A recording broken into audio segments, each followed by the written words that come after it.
Hi everybody, it's Rachel here at Mindful Parenting, and it's another glorious day. And it's going to move that down, that seems to be sticking out of my ear in some sort of strange fashion, sorry about that.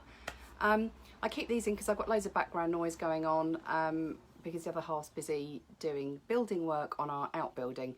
So hopefully you won't pick too much of that up, because it's the joy of the current situation, isn't it, where we're all living together, and it's brilliant because he's able to get such amazing jobs done, but it makes doing lives a little bit tricky. So hi Sarah, lovely to see you here, hope you're well. I wanted to pop in today. I've got so many ideas that I can pop in with you guys, and I know what I should really do is schedule these and let you know when I'm coming in. But you know, my brother just called and he'd got things to discuss, and I did a live thing for him earlier. I'm actually, very quickly, I'm going to put that in the next couple of days, because my brother is a martial artist and he does something called standing meditations, which he's been doing for years and years and years. And he did a brilliant live Zoom this afternoon on an introduction to standing meditations, which I did with Bella.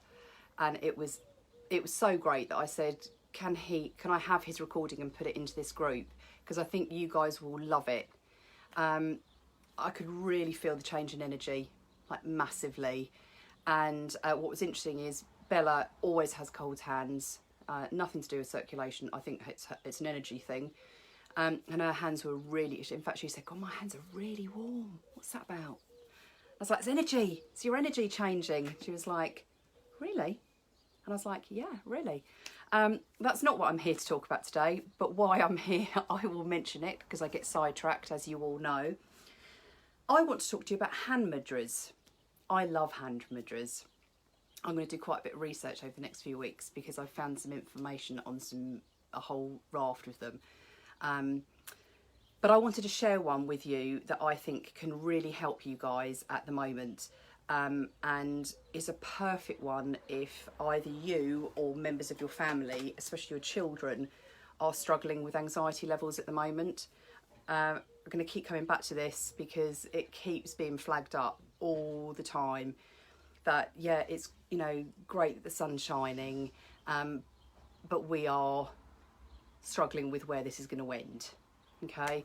And having that element of control taken away can cause massive anxiety for adults and for children. And for those of you who've got children who already feel anxious, or even prior struggling, sorry, my internet connection is once a day again going funny today. Anyone else had that today? Internet doing strange things? Those raising levels of anxiety really escalating, and a lot of people are struggling on, you know, we don't have those normal support networks and places to go for help. So I'm going to be popping in with a lot more very focused work for you guys, in the hope that it can help. So a hand mudra, the one that everybody will know, they just maybe not know it as a hand mudra, is that where people normally say at the same time. I'm hoping you are seeing me and this isn't coming in and out, because Mike keeps saying that it's dropping in and out. So, excuse me, is the big one that everybody tends to know about. Hi Sasha, I haven't seen you for a long time, hope you're well. Sorry, I'm doing a little wave over here in case you wonder why I keep popping over there. So is the big one, okay, that you put your thumb and your first finger together. The idea of this is it's a flow of energy, so your energy is maintained throughout your body, okay? And if you separate the hands, then the energy is dispersed, which also comes in handy if you need to get rid of stuff, okay? So I'm going to be doing a bit about that in the next video. But the one I wanted to do, because I think you guys are going to love it. Oh, lovely to see you too, Sasha. Thanks so much for popping in today and taking the time to have a listen to it's ramblings. I just ramble. I ramble a lot. Hopefully some of the stuff is useful for you. I know people have scripts that they have and all that kind of organised stuff. I don't. I just think, oh my God, I've got to share this today. Kind of how I roll. It's a love-hate. It's a Marmite thing, isn't it? So, but thank you very much, Sasha. Lovely to see you too. So, The hand mudra we're going to do today, hand mudras are all about using your hands for focus and also to work on your energy and your mental, emotional and spiritual levels. So it really is a proper mind, body, spirit connection. And the lovely thing is with hands, the same as the breath, where they're here. You don't need other props, you don't need special music playing, you don't need to create a little ambience and have incense burning or whatever you need. Your child can be in the middle of a meltdown or high levels of anxiety, and you can see it, you can see that escalation, because you guys with anxious kids know what I'm talking about. You know, the nail biting, that's a really key one. Lack of eye contact, lack of focus, not getting up, not wanting to do anything, not connecting to other people in the house. All of those things are escalations of that anxiety. And this is a great one because it's a tool for them, okay? And that's what I feel with the mindfulness can really help. I'm not saying you don't seek professional help, because that is absolutely brilliant, and I certainly did with my daughter. But these are things that you can do with them, and they are tools that they can then use themselves, okay? And hand mudras are so simple that even if you've got a really young child suffering with anxiety, they get it, okay? And what we're going to do is you start and you work through the fingers like this. Okay, it looks like nothing, but we're going to make it something. You are going to put a word to each connection. So the big one that gets used with this particular hand mudra, especially if any of you have done yoga, is peace begins with me. I like that. However, we can make it far more specific. So I will be fine. Everything is okay. Let them pick. It can be really simple. Day, you know, sit down with them and start to work out what will work. Now the key is it's about repetition. So the hand mudra, the phrase itself, becomes their mantra, okay? So they might come across one and go, and then the next day they go, no, that's not, I don't want that one today. So it's something you can change as often as you want to, but chances are they will find one they like. And the activity of finding that phrase is your opening discussion point. What is it that you want to feel better about? What will make you feel better? What words can you say? It's coming back to this affirmations. It's coming back to this positive mindset. And again, they can just sit there. They can be going to bed and their anxieties are creeping up again because they're worried they're going to wake up in the middle of the night. They're worried that they're going to, not be able to get back to sleep. They're worried that they're going to have nightmares. They can just sit there, think of that phrase, because you repeat it and you repeat it and you repeat it. Now the nice thing is when you see them doing it, and if I started doing this with my girls several years ago, and it's quite a powerful tool because you can't see me because of where I've got the camera, but you can have your hands on your lap and do it. You don't need to be in a they can just sit there. But what happens is the pace slows because as they start to repeat the mantra, peace begins with me. Peace begins with me. It slows.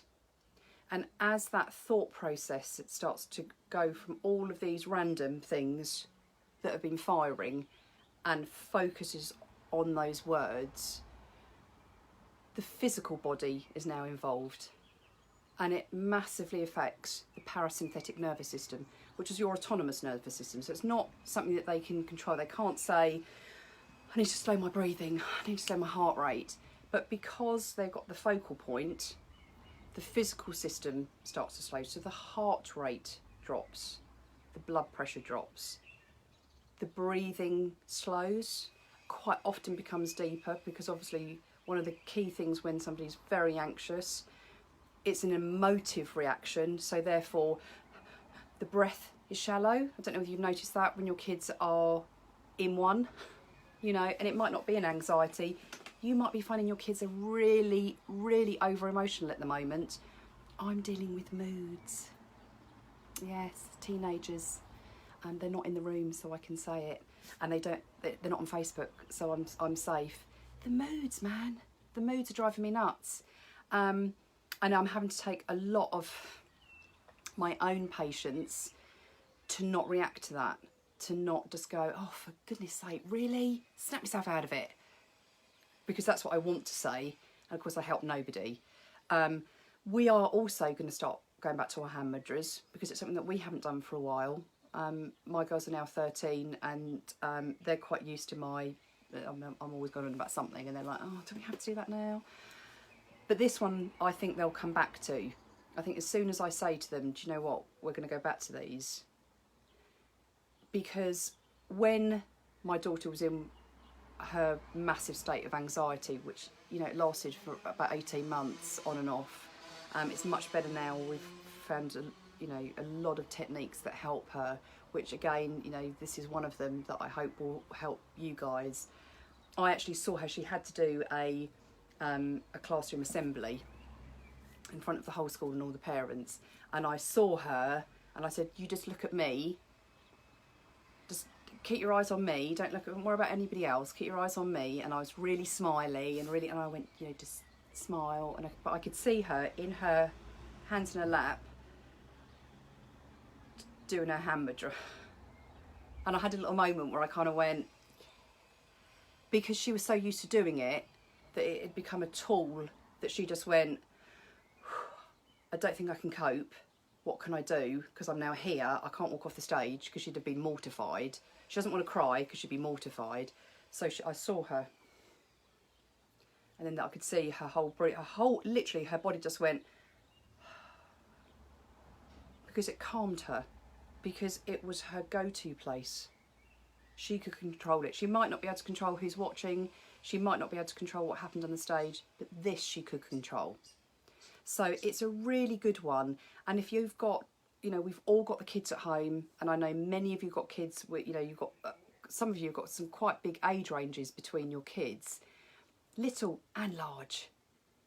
This is a brilliant one for everybody, okay? The key is you don't give it to them, they pick, okay? And just something that works for them, you know? I'll have fun with friends. You know, it might be virtual, doesn't matter, that's what we're all doing. You know, I'll get through this. Just work with them. You will need to ping some ideas out to them, because they'll sit there and go, okay. But you know what? It hits that creativity at the same time. And I think that's one of the things that we're all working really hard on, that we're embracing that at the moment. Parents as well, I'm seeing some brilliant creativity that's coming out. Easter egg hunts. Did any of you do Easter egg hunts? I saw some brilliant stuff for Easter egg hunts. Sorry about the sound effects in the background. Hopefully it's not getting too bad out there. Work on that creativity. Make it a fun thing to do, not a, right, we're going to do hand mudras, because your kids will go, really? It doesn't need to be a big, you know, hour-long project. Have a little chat with them, get some pieces of paper and start to write them down. If you've got a child who's younger and is struggling on writing, write it for them, okay? Whatever you can do. But for you guys too, you know, we need our own tool sets at the minute to see us through. We're all having to dig deep. Washing up is, keep going on about it. I am so tired of washing up. I'm going to have to take a different angle tomorrow. I've decided music is going to be my key tomorrow. And I don't know about you, but the whole hand washing thing, I just feel that I'm forever, you know, we are forever, aren't we, washing hands. That we're all going to be slightly OCD, I think, when we come out the other end. But, you know, we're using our hands all the time. Okay, so maybe, you know, if the kids have just washed their hands and hand moisturiser, that's when you do start your hand mudras. Do it to a piece of music. I mean, you guys have got laid fine. I'm hoping you're still getting this, because my thing just keeps coming in and out all the time saying, trying to connect. That's it from me for today. Hand mudras. I'm going to come back with more of these. And I'm going to, I think tomorrow, I'm actually going to come in and talk to you about grounding, because we really need to be doing that for ourselves and for our kids. Video for another day. So I'm going to go, because I don't know what is going on with my internet connection here. But thank you very much for watching. Greatly appreciate it. If you're watching this on catch up later, do ping any comments below. And if and when, because I'm all about the positivity, so when you start doing this, put it in the comments. Let us know what your mudra is, what works for you. Because, you know, sometimes you can grab somebody else's and go, do you know what, that's perfect. So thanks for watching as always. Enjoy the rest of the day, and I will catch up with you guys tomorrow. Thanks for watching. Bye.